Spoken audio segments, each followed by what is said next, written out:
হরিনাম যদি করো তাতেও উপকার, হরিনাম যদি বলো তাতেও উপকার, শুনলেও উপকার আবার বললেও উপকার। এখন আমরা একটু জানবো মা, শুনলে কি উপকার? শুনলেও উপকার আছে, ফল আছে অবশ্যই। আপনি শ্রবণ করবেন সেটা তো ফল আছে। এই যে সাউন্ডের মাধ্যম দিয়ে যে হরিনাম যতদূর পর্যন্ত ছড়াচ্ছে, যতদূর পর্যন্ত যাচ্ছে, যত জীবই থাকুক, সে কীট পতঙ্গ হোক, মানব জাতি হোক, পশু হোক, যেই হোক, কৃষ্ণ নাম হরিনাম কিন্তু তার কানে প্রবেশ করছে, এতে তার মঙ্গল হচ্ছে। হবেই ইচ্ছাই বা অনিচ্ছায়। শাস্ত্রে বললেন হেলায় বা শ্রদ্ধায় যেবা নাম লয়, ক্রমে ক্রমে কৃষ্ণ ভক্তির হয় উপচয়। যেভাবেই নাম করো না কেন, যেভাবেই বলো না কেন, তার নাম শুনলে যে উপকার, শুনলে কিন্তু তার একটা ফল আছে। কি গো মা, আছে কি না? বলুন তো কি উপকার? শুনলে কি উপকার? আমি যদি কিছু না করি, শুধু শুনলে আমার কি লাভ? শোনো, একটা আমাদের ইহজগতের প্রমাণ দিই। তেঁতুল তো আমরা সবাই কম বেশি খাই। তেঁতুল কথাটা আপনার সামনে যদি কেউ বারবার বলতে থাকে, আপনার জিহ্বায় জল আসবে তো? আচ্ছা, আপনি তো খাচ্ছেন না, শুধুমাত্র শুনছেন, তাহলে শোনা মাত্রই তার ক্রিয়া হচ্ছে। আপনার জিহ্বায় জল চলে আসছে না, মানে শোনা মাত্রই যদি তার ফল ক্রিয়া হয়, তাহলে হরিনামের একটা ক্রিয়া আছে। যেভাবে আস্বাদন করো। দেখুন কি বলছেন শাস্ত্রে, মহাজন বললেন হরিনাম শ্রবণ করলে কি ফল পাওয়া যায়। শ্রী গৌরাঙ্গের মধুর লীলা,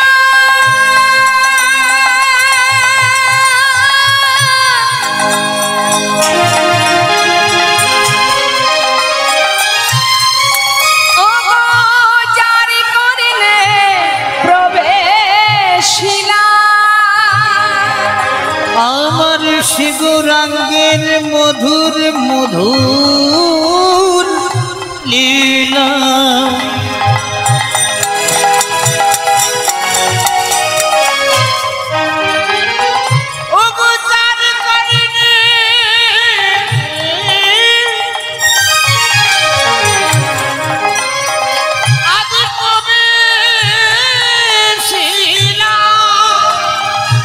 শুনলে কি হবে?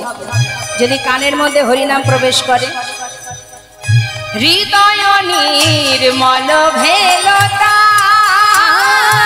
হৃদয় নির্মল ভেলতা,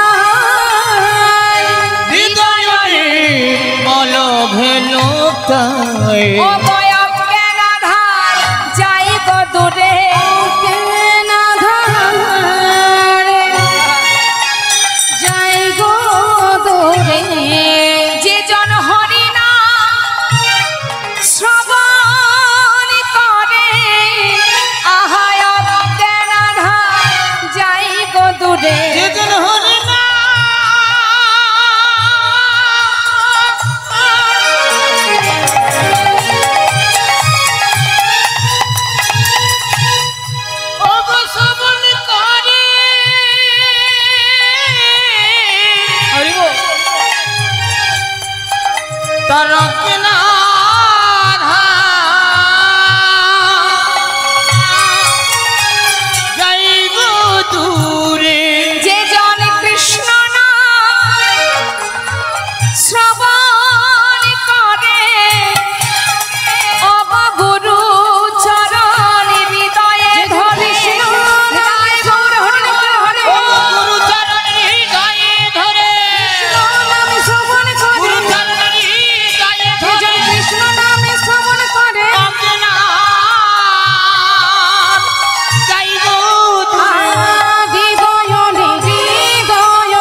শাস্ত্রে বলেন অজ্ঞানতার অন্ধকার দূরীভূত হয়। আমরা সবাই কিন্তু অজ্ঞান হয়েই পড়ে আছি। কেউ ভাববেন না যে আমাদের সঠিক চৈতন্য আছে, না, সবাই জ্ঞান শূন্য হয়ে গেছি মা। কেন জানেন? জ্ঞান শূন্য হয়েছে এই কারণে, আমরা এমন একটা জায়গায় বাধা আছি, এই মায়া আর মোহ, এরা আমাদের প্রকৃত জ্ঞানটাকে শূন্য করে দিয়েছে। অজ্ঞান হয়ে পড়ে আছি, যেগুলো আমার নয় তাদেরকে আগলে ধরে বসে আছি, তাদের জন্য হানাহানি, মারামারি, কাটাকাটি, কেউ কারোর কথা শুনছি না। কি ভাবছি এগুলোই বোধহয় আমার। একবার বিচার করে দেখুন তো, সত্যি আপনার বলতে কে আছে জগতে? কেউ আপনার নয়। আপনার বলতে জগতে কিছুই নেই। তাহলে আপনার মালিককে, আপনার দেখাশোনা করছে কে?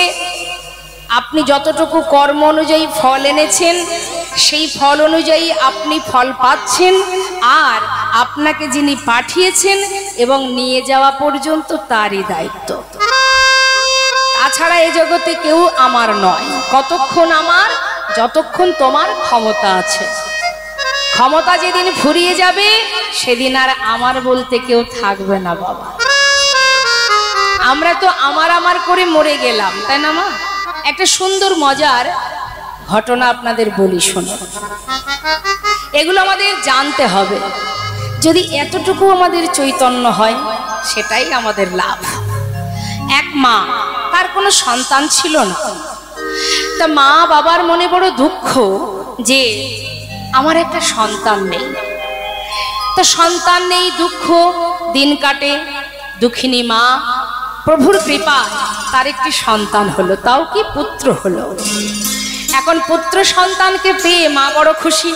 এত আনন্দে তার, সে আনন্দ কোথায় রাখবে খুঁজে পাচ্ছে না। তো সেইভাবে সন্তান হওয়া মাত্রই মার মনটা ভরে গেল, কিন্তু তার ভিতরে এতটুকু দুঃখ রয়ে গেল। সেটা কি না, সন্তানের একটি চোখ অন্ধ। এখন বাবা, মা বাবাই তো সন্তানের জন্য অনেক কিছু করে, তাই না? মা চিন্তা করছে আমার এত সুন্দর পুত্র হয়েছে, তার গোটা শরীরটা এত সুন্দর, শুধু একটা চোখ অন্ধ হয়ে থাকবে কেন? আমার পুত্র এক চোখে কেন দেখবে? আমার তো দুটো চোখ আছে, আমি আমার একটা চোখ আমার সন্তানকে দান করে দেব। হরি বল, হরি বল, হরি বল, তাই গৌর হরি বল। মা তো তাই নিজের একটা চোখ সন্তানকে দিল, কিন্তু মার তাতে এতটুকু দুঃখ নেই। সন্তানকে সুন্দর দেহটা দেখে দুটি নয়নে দেখছে পুত্র, মায়ের তাতেই খুশি। সন্তানের একটি নয়নে দেবার পর তার পিতা মারা যায়। মারা যাবার পর কি হলো মা? যখন তার পিতা মারা গেল, মা পড়ে গেল বিপদে। কি করে সন্তানকে মানুষ করবে, কি করে রক্ষা করবে, কি করে ওকে বড় করবে, মায়ের চিন্তা। এ জগতে এরকম সমস্যা অনেকেরই হয়। তো যাই হোক, এবার মা কি করলেন? অন্যের বাড়িতে কর্ম করে সন্তানকে মানুষ করতে শুরু করলেন। ছেলে আমার লেখাপড়ায় অনেক বড় হলো, পড়াশোনা শেষ করে তার ভাগ্যের ফলে একটা চাকরিও পেল। হরি বল। যখন চাকরি পেল ছেলে আমার, চাকরির জন্য বিদেশে চলে যেতে হলো। যখন বাইরে চলে গেল, মায়ের বড় আনন্দ, ছেলে চাকরি পেয়েছে। মা গ্রামে, ছেলে বিদেশে। সেখান থেকে মায়ের খোঁজ খবর নিতে নিতে, আগেকার সময় তো আর ফোন ছিল না, মা পত্র লিখত, চিঠি লিখে মায়ের খোঁজ খবর নিত। তারপরে কি হলো? সেখানে ছেলে বিবাহ করলো। ছেলের বিবাহেতে মা যেতে পারলো না। চিঠিতে লিখলো, মা আমি বিবাহ করেছি। মায়ের মনটা ভরে গেল, আমার ছেলে বিবাহ করেছে, আহা, কিন্তু বৌমাকে কবে দেখব? মা তো আর চিঠি লিখতে জানে না, সে যে লিখে পাঠাবে, বাবা তুই কবে আসবি বৌমাকে নিয়ে, তিনি তো লিখতে জানেন না। অপেক্ষায় থাকে কবে পুত্র ঘরে আসবে, কবে আমার ছেলে ঘরে আসবে, কিন্তু ছেলে আর আসে না। দেখতে দেখতে 2-3 বছর পর আবার একটা চিঠি লিখলো, মা তোমার নাতি হয়েছে। আহা, নাতি হয়েছে শুনে মা আনন্দে গোটা গ্রাম ঘুরে ঘুরে সবাইকে জানায়, জানো আমার নাতি হয়েছে। কিন্তু দুঃখ কোথায় মায়ের? সে তো আর আসে না, কবে আসবে? ছেলে চাকরি করছে, সেখানে ঘর করেছে, স্ত্রী হয়েছে, সন্তান হয়েছে, কিন্তু মা শুধু পত্রে লিখে দেয় আমি ভালো আছি। মায়ের মনে বড় আশা, তাকে একটু দেখবে। অবশেষে তিনি কোনো পথ না পেয়ে চিঠিতে দেখবেন মা ঠিকানা থাকে, যেখান থেকে চিঠিটা আসে ওই ঠিকানা ধরে মা অনেক কষ্ট করে সেই বিদেশে পৌঁছালো। ঠিকানা ধরে সেখানে পৌঁছে দেখছে বিশাল বড় একটা ফ্ল্যাট, সেখানে অনেক প্রহরী আছে, সেখানে যারা সিকিউরিটিতে আছে তাদের কাছে জিজ্ঞাসা করছে, নাম জিজ্ঞাসা করছে, বলতে পারো এ কোথায় থাকে? তারা বলছে অমুক নাম্বার ফ্লোরে চলে যান। চলে গেছে। যাবার পর পরিচয় দিতে হয়েছে বাবা, পরিচয় দিয়ে তবেই যেতে হয়েছে যে আমি অমুকের মা। সেখানে যাবার পর দরজা খোলা, ঘরে ঢুকে দেখছে তার ছোট্ট নাতিটি দোলনায় দোল খাচ্ছে। দেখা মাত্রই মা ছুটে গিয়ে সেই ছোট্ট নাতিকে বুকের মধ্যে জড়িয়ে ধরেছে। আর কোথায় ছিল বৌমা? ছুটে এসে জিজ্ঞাসা করলেন, আয় কে তুই? আমার ছেলেকে জড়িয়ে ধরেছিস, যা ছেড়ে দে, সরে যা ওখান থেকে। চিৎকার শুনে ছেলে ঘর থেকে বেরিয়ে এলো। কি হচ্ছে দেখো, কোথা থেকে কে এলো? হ্যাঁ, আমার সন্তানকে জড়িয়ে ধরেছে। কে? মা বললেন, ওরে আমাকে তুই চিনবি কি করে? আমি তোর শাশুড়ি রে, এই যে আমার পুত্র। তখন নতুন বৌমা জিজ্ঞাসা করছে স্বামীকে যে কি বলছেন উনি কি তোমার মা? স্বামী চিন্তা করছে, সর্বনাশ, বলি কি করে এখন? মায়ের এহানো হাল, এই অবস্থা, ধনী পরিবারের কন্যাকে বিবাহ করেছি আমি, এখন বলি কি করে এটা আমার মা? যদি আমার স্ত্রী কষ্ট পায়। বলে উঠলেন, আমি তো চিনি না। কি বললে? তুমি চেনো না? তাহলে উনি আমার সন্তানকে জড়িয়ে ধরলো, আমি ওকে চিনি না, চলে যা বলছি এখান থেকে। মা বললেন, বাবা তুই আমাকে চিনতে পারছিস না? মনের কষ্টে মনের দুঃখে ঘর থেকে নিচে নেমে সেই দাঁড়ির কাছে মনের দুঃখ জানালেন। জানিয়ে সেই রাত্রিটুকু দাঁড়িকে বললেন, আমাকে একটা ঘর দেবে। সেই ঘরে গিয়ে দাঁড়িকে দিয়ে চিঠি লিখে, সন্তানের জন্য চিঠি লিখে নিজে সেই ঘরের মধ্যে নিজের গলায় দড়ি পরিয়ে নিজেকে শেষ করে দিলেন। তাই এটা শুধুমাত্র একটা দৃষ্টান্ত মা, এমনটা আমাদের ইহজগতেও হয়। সারা জীবন দিনের পর দিন, রাতের পরে রাত যার জন্য আপনি ভাবছেন, একদিন তাদের কাছে আমরাই বোঝা হয়ে যাব। তাহলে জগতে আপন বলতে কি আছে আমার? কেউ আপন নয়, আপন তো একজনই। যাকে বিশ্বাস করলে, যাকে ভরসা করে চললে তোমার মনের জোর, মনের সাহস বাড়বে। যাকে ভরসা করলে যে তোমার পাশ থেকে কখনো যাবে না, যে তোমার চোখের একটা জলের বিন্দু সইতে পারে না, সে হলো অনাদি আদি গোবিন্দ। তাই আমাদের সিদ্ধান্তটাই ভুল করলে হবে না। সংসারটা আমার দায়িত্ব, আমার কর্তব্য, আমি অবশ্যই করব, কিন্তু এটাতে যদি আমি মন দিয়ে দিই তাহলে আমাকে সারা জীবন কষ্ট আর যন্ত্রণাই পেতে হবে। কর্তব্য করো, অর্থ উপার্জন করো, ছেলে মেয়ের ভবিষ্যৎ করো, সবই করো, কিন্তু মনটা দিয়ে দাও গোবিন্দ চরণে, তাহলে আর কষ্ট হবে না। এটা তোমার দায়িত্ব, তুমি পালন করো। মন যদি তোমার সেখানে থাকে তাহলে কষ্টটাকে কষ্ট মনে হবে না। তাই আজ বৈষ্ণব মহাজন বললেন, যদি কোনো জীব হরিনাম, কৃষ্ণ নাম, হরিনাম এই লীলা কথা সাধন করতে পারে, তার ভিতরের যে অজ্ঞানতার অন্ধকার সেটা দূর হয়ে যায়। আর কি হয়?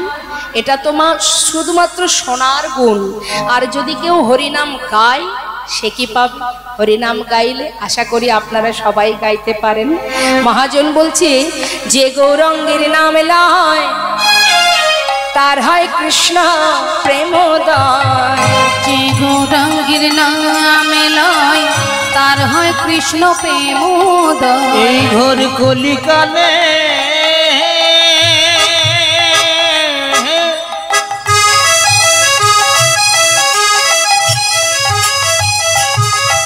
যে আমার গৌরাঙ্গের নামে নয়, হরিব তার পিতাবে জ্বালা দূরে যাবে।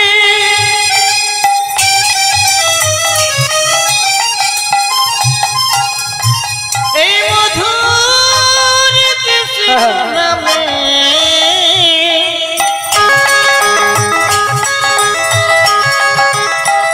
তোমরা একবার হরি নাম করো, তিতাবি জ্বালা আর রবে না।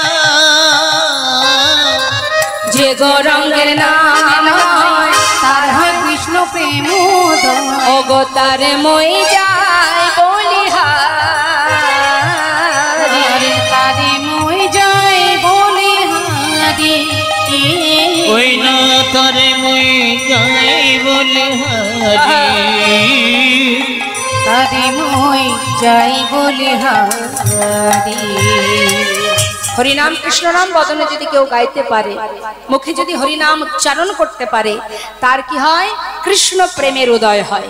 তো আসুন আমরা সবাই মিলে আজ পরম বৈষ্ণবী মায়ের চরণ স্মরণ করে আমরা প্রত্যেকেই দুটি বাহু তুলে একবার কলিজীবের শ্রেষ্ঠ ধন হরিনাম মহামন্ত্র সবাই একবার আমরা উচ্চারণ করব। কেমন? সবাই মিলে গাইব। দেখি একবার দুহাত তুলে আমি একটু শুনতে চাই কেমন ভালো হরিনাম করতে পারেন আপনারা। হ্যাঁ, আগে আমি গাইবো, শুনে নিন সুরটা, তারপরে আপনারা গাইবেন। দুহাত তুলে, হাত তুলতে হবে। হ্যাঁ তুলুন দেখি, যাদের দিয়েছে ভগবান হাত একবার তুলুন দুহাত। দুহাত তোলা মানে আত্মসমর্পণ। সমর্পণ করুন নিজেকে, সমর্পণ করে একবার প্রাণ ভরে আমরা সবাই মহামন্ত্র গাইব। হরে কৃষ্ণ কৃষ্ণ কৃষ্ণ হরে হরে, হরে রাম রাম রাম হরে হরে, হরে কৃষ্ণ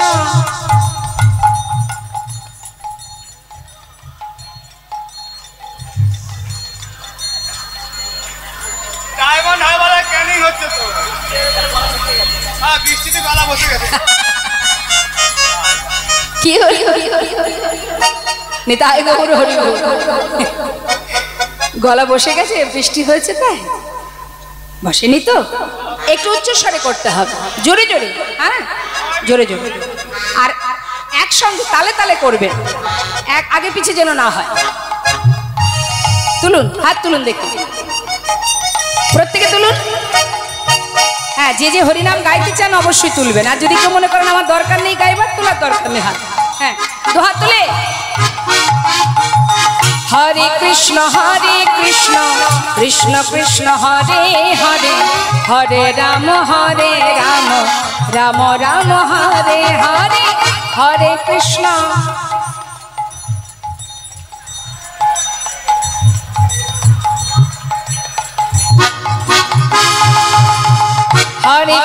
হরে কৃষ্ণ কৃষ্ণ কৃষ্ণ হরে হরে, হরে রাম রাম রাম হরে হরে।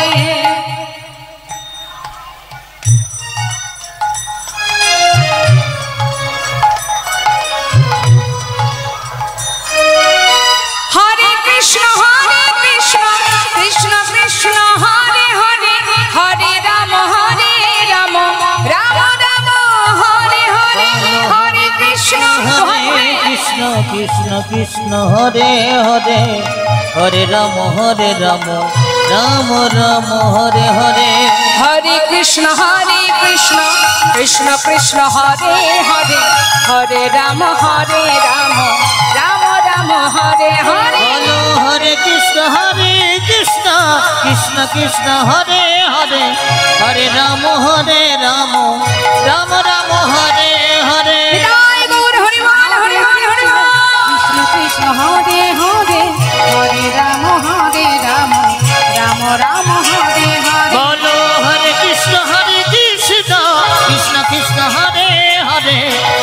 রাম হরে রাম রাম রাম হরে হরে। হরি বল হরি বল হরি বল। হবে, আস্তে আস্তে হবে। মহাজন বললেন আজ আমার নদিয়ার চাঁদ গৌর সুন্দর তিনি নিজে আচরণ করছে আর সবাইকে শেখাচ্ছে। আপনি আচরি ধর্ম জীবকে শেখায় যে হে জীব, নাম ছাড়া কলিজীবের নাহি আর ধর্ম, সর্বধর্ম সার নামে শাস্ত্র মর্ম। যে পথে যাও যেটাই করো না কেন, নাম ছাড়া গতি নাই গতি নাই। মান বিরহ হবে প্রভু ভেল ভোর, ওরাঙা নয়নে বহে তপত হিল। এই যে লাইনটা আমরা যে পয়ের ছন্দটা আমরা শ্রবণ করলাম, মহাজন পদাবলিতে তিনি জগজ্জীবকে বোঝাচ্ছেন প্রভু আমার নদিয়ার চাঁদ গৌর সুন্দর যিনি কিনা গম্ভীরাতে বসে 3.5 জন অন্তরঙ্গ ভক্তকে নিয়ে সেই বৃন্দাবনের সেই অপূর্ব লীলা, সেই মান ও বিরহের কথা যেই না মনে পড়েছে তিনি সেই ভাব প্রকাশ করছেন গম্ভীরায়। তা 3.5 জন অন্তরঙ্গ ভক্ত রায় রামানন্দ, স্বরূপ দামোদর, সিকি মাইতি আর মাধবী। মাধবী তো নারী, তাই তাকে অর্ধেক গণনা করলেন। তা এদের সঙ্গে নিয়ে তিনি অন্তরঙ্গ রস আস্বাদন করেন। আর বহিরঙ্গ ভক্তদের নিয়ে তিনি কি করেন? তিনি হরিনাম আস্বাদন করেন। তাহলে বহিরঙ্গ রস অর্থাৎ হরিনাম সংকীর্তন, আর অন্তরঙ্গ রস অন্তরঙ্গ লীলামৃত আস্বাদন। তা তিনি সেই লীলা প্রকাশ করছেন 3.5 জন অন্তরঙ্গকে নিয়ে, যাদের কাছে মনের কথা বলছেন আমার গৌর হরি। কোন কথা মা? বৃন্দাবনে কৃষ্ণ অবতারে যে যে লীলা তিনি করেছেন সেই কথা প্রকাশ করছে তার ভক্তদের কাছে। কি বলছেন? আজ কিন্তু গৌর সুন্দর তিনি রাধা ভাবে বিভোর হয়েছেন। আজ আর তিনি কৃষ্ণ নন, রাধা ভাবে বিভোর হয়েছেন বলেই আজ সেই মানের কথা মনে পড়ে গেছে। আর যেই না মনে পড়ে গেছে তখন তাদেরকে কাছে পেয়ে সেই কথাগুলো প্রকাশ করছে। কি বলছে? আরে মর আরে মর শ্রী গৌরঙ্গ চাঁদ অখিল জীবের মন লোচন হি ফা লোচন হি ফা। আজ আমার প্রভু তিনি ফাঁদ পেতেছেন। একদিকে লীলা আর একদিকে অপূর্ব একটি ফাঁদ। কিসের ফাঁদ? এই কলিযুগে গৌর সুন্দর একটা ফাঁদ পেতেছে। কি ফাঁদ? না, পাখি ধরবার জন্য। পাখি যারা ধরে তাদেরকে বলা হয় ব্যাত। তো মা গৌর সুন্দর তিনি আবার নদিয়ায় এসে তিনিও ফাঁদ পেতেছেন পাখি ধরার জন্য। আশ্চর্যের বিষয়, ভগবানের আবার কি প্রয়োজন পড়েছে পাখি ধরার? বললেন ইহজগতের এই যে পাখি সে পাখি নয়। কোন পাখি? জীবের মন পাখিকে ধরার জন্য তিনি অপূর্ব সেই ফাঁদ পেতেছেন। তা মন পাখি ধরবে কি করে? মহাজন বললেন দিয়াহাস্য সুধাচার অঙ্গ ছোটায় আঠা তার, আখি পাখি তাহাতে পড়িল, মনোমৃগ হেন কালে আসিয়া সেইখানে মিলে শূন্য দেহ পিঞ্জিরায় রহিল। অর্থাৎ হরিনামামৃত সুধা দিয়ে জগৎ জীবকে নিজে নাম করছেন, জগৎকে নাম করাচ্ছেন, জীবকে বলাচ্ছেন রে জীব হরিনাম আস্বাদন করো, হরিনাম মুখে বদনে গাও, হরিনাম বলো। তাতে কি হবে? হরিনাম আস্বাদন করলে এই যে আপনারা শ্রবণ করছেন, শ্রবণেও মঙ্গল, আবার যদি কেউ গাইতে পারে তাতেও মঙ্গল। যেখানেই হোক, যেমন ভাবেই হোক, যেখানে যেভাবে থাকো না কেন তাতে কোনো দুঃখ নেই। তুমি হরিনাম করো, মহামন্ত্র জপ করো।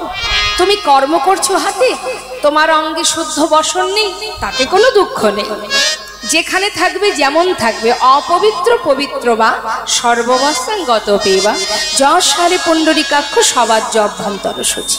অর্থাৎ সূচি থাকো অসুচি থাকো, পবিত্র থাকো অপবিত্র থাকো, যখনই তুমি হরিকে স্মরণ করবে সেই মুহূর্তেই তোমার ভেতর বাহির পবিত্র হয়ে উঠবে।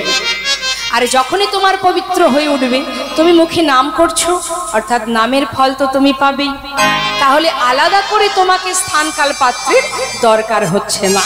তুমি যেখানে থাকবে মুখে তো তুমি হরি নাম করতে পারো। দিবস রজনী আবলো তাবলো পাচালো করিতে পারো, তাহার ভিতরে একবারও কি গোবিন্দ বলিতে না। অর্থাৎ তুমি আন কথা, পরনিন্দা, পরচর্চা সেগুলো যতটুকু সময় ধরে করছো সেগুলো করে তো কোনো লাভ হবে না। পরনিন্দা পরচর্চা করলে তাতে কোনো ফল পাওয়া যাবে মা? যে ভালো কিছু পাওয়া যাবে? আমরা সারা জীবন ছুটছি কেন? কিছু ভালো করার জন্য। যে কাজই করি না কেন, যদি অর্থ উপার্জন করি, কেন করি? সুখে থাকবো, ভালো থাকবো। অর্থাৎ সবসময়ের জন্য ভালোর দিকে আমরা ছুটে যাই, যে কোনটা করলে ভালো হবে আমার। তাহলে আন কথা, পরনিন্দা, পরচর্চায় তো ভালো কিছু পাওয়া যাবে না। তাহলে সেই সময় আমার করণীয়টা কি? আমি কৃষ্ণ নাম করব। তাহলে কি হবে? হাতে আমার কর্মও হলো, মুখে নামও হলো। রাধারানী আয়ানের ঘরণী হয়ে শ্বশুরালয়ে গিয়ে শ্বশুর শাশুড়ি, আহা, ননদিনী, স্বামী সংসারের মধ্যে থেকে কর্ম করেছে, রন্ধন করেছে, সব কাজ করেছে, কিন্তু সেটা তো তার কর্ম। মনটা তার কোথায় থাকতো সর্বদা? সংসারে সব কাজ করতো, কিন্তু মন থাকতো গোবিন্দের কাছে। ঠিক তেমন রাধারানী আজ তিনি আয়ানের ঘরণী হয়ে আমাদের মতো জীবকে শিক্ষা দিলেন যে আমি যদি বাদিনীর ঘরে ওই কঠিন যন্ত্রণার মধ্যে দিয়েও কৃষ্ণকে স্মরণ করে দিন অতিবাহিত করতে পারি, তাতে তোমাদের তো সেরকম কোনো বাধা নেই। তুমি চলো, করো, যা খুশি তাই করো, কিন্তু বদনে যদি তুমি কৃষ্ণ নাম হরিনাম করতে পারো, মনটা যদি তুমি কৃষ্ণ চরণে দিতে পারো, তাহলে দুটি কাজই হলো। একদিকে তোমার দায়িত্ব পালনও হলো, আর একদিকে তোমার নিজের কাজটাও হলো। নিতাই গৌর হরি বল, হরি বল। তাই তো আজ মহাজন বৈষ্ণব মহাজন বললেন, তাই আজ আমার প্রভু গম্ভীরায় বসে বসে 3.5 জন অন্তরঙ্গকে নিয়ে তিনি কাঁদছেন। আর কি বলছেন? কাঁদিয়া কহেন পুনধি কমর বুদ্ধি, অভিমানে হারাইন আমি কানো গুণ নিধি, আমি কানো গুণ নিধি।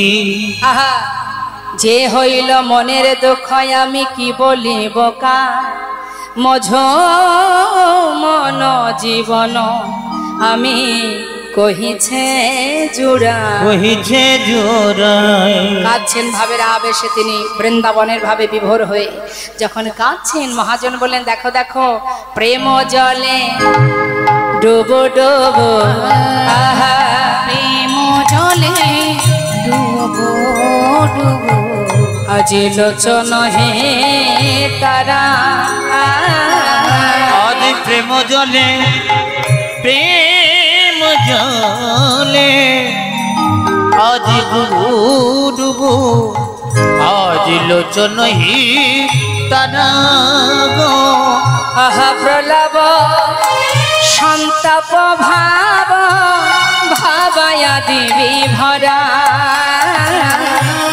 প্রলভ সন্তপ ভাব ভাবয়াদি ভরা রে, দেখো প্রলাপ কিছে, প্রলভ কিছে, আজি প্রলাপে বকিছে, প্রলভ কিছে, ভাবে বেশে গৌর আমার প্রলাপে বকিছে, ভাবার সে গৌর আমার পোলা বেল পিছে, আহা ভাবা বেশে গৌর আমার প্রলাপে বকিছে, বেশে গৌর আমার প্রলাভ বকিছে, আহা প্রলাপ ভাবয়াদি ভরা ভরা রে, ওই না ভাবে তে বিঘোরা। এই রূপে উদ্ধারিল যত নর নারী, এরা মোহনে কহে কিছু না হলো আমারি, মনে কাহে কিছু না হলো আমারি। জয় নিতাই, জয় গো, জয় রাধেশ্যাম। আজ মহাজনী পদাবলী দিয়ে আমরা গৌরচন্দ্রিকা বিশ্রাম রাখলাম। চলে যাব এবার আমরা সবাই শ্রীধাম বৃন্দাবন ধামে। আসুন আমরা সবাই মিলে একবার উলুধ্বনি হরিধ্বনি করে বৃন্দাবনে প্রবেশ করি। দুহাত তুলে বলি রাধা রানী কি জয়টা একটু আস্তে হয়ে গেল না? এত কৃপণতা করছেন কেন? এটা ঘুরিয়ে দেওয়া লাগবে না। এখানে যত ভক্ত আছে না, যদি উচ্চস্বরে আপনারা ধ্বনি করেন তা বৈকুণ্ঠের নারায়ণের সিংহাসন টলে যাবে। দুহাত তুলে আরেকবার বলিয়ে রাধা রানী কি। এই তো কি ভক্ত তো বাড়িনি, সেই কজনই তো আছে। আচ্ছা আচ্ছা ঠিক আছে, আসুন আমরা সবাই মিলে একবার ভজন শুনতে শুনতে লীলায় চলে যাই। বৃন্দাবন ধাম अच्छा অপার জপে যা রাধে রাধে।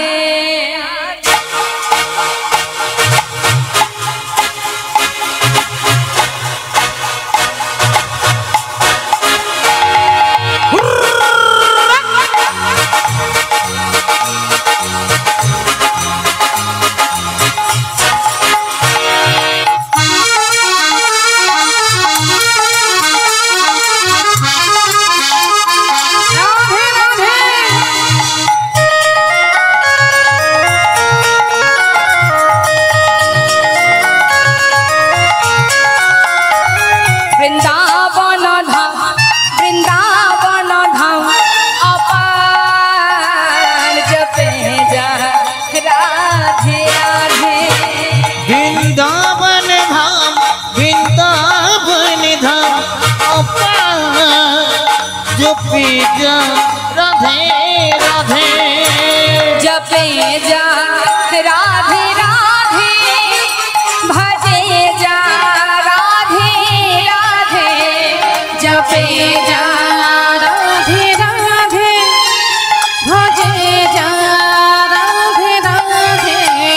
राधे अली बेली अच्छा राधे अली बेली सरकार हो जो पीजा राधे राधे राधे अलबेली सरकार जो पीजा राधे राधे ओ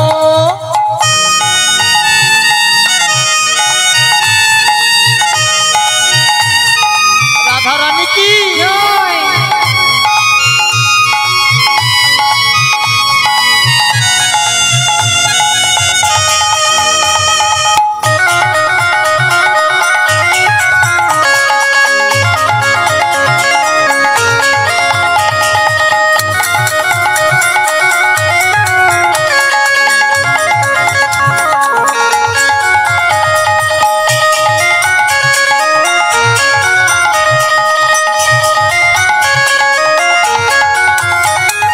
राधा राधा गावे बपे में पदर खा पावे। जो राधा राधा गावे राधे जो प्रेमी पद खो पावे। वो है जय अच्छा वो है जहाँ बेड़ा पार। हो जो तेरा राधे राधे बस हो जाए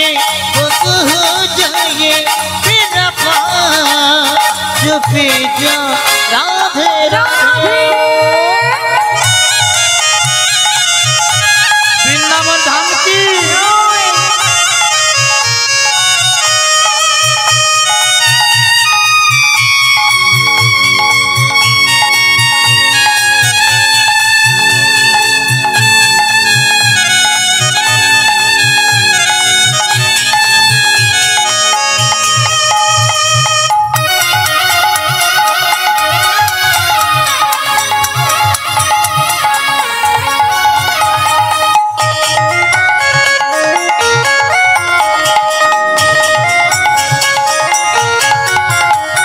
जो राधा नाम न हो तो रसराज बेचारा रत। जो राधा नाम न हो तो रसराज बेचारो रोतो। বৃন্দাবনে আমার রাধা রানী যদি না আসতেন গোবিন্দ আসতেন না। নাহি হতো কৃষ্ণ অবতার। है जो भेजा राधे राधे नहीं हो तो कृष्ण अवतार जो पीजा